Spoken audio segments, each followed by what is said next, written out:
Hello guys, welcome to a new video from the channel. This time we check how to fix high memory CPU RAM usage on Windows. So let's start. So first we have to press the Window plus R and then just write msconf. Okay, and then when you do it, just click on accept and you will have this window that appears here.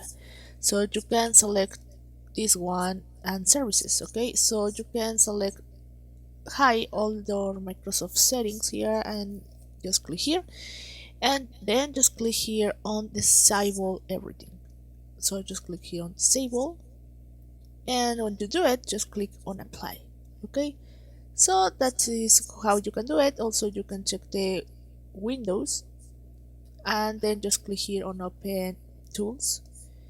You will find this option here and then just click here on right click, and then you can check on disable in case that is available. Okay, so on this click it says iTunes mobile device helper, it says available, and just click here on disable. Okay, and that's it.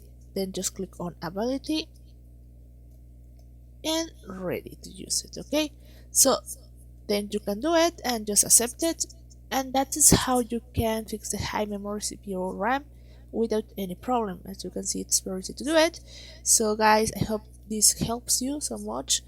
Thank you for watching this video. Remember to subscribe and give thumb up to this video.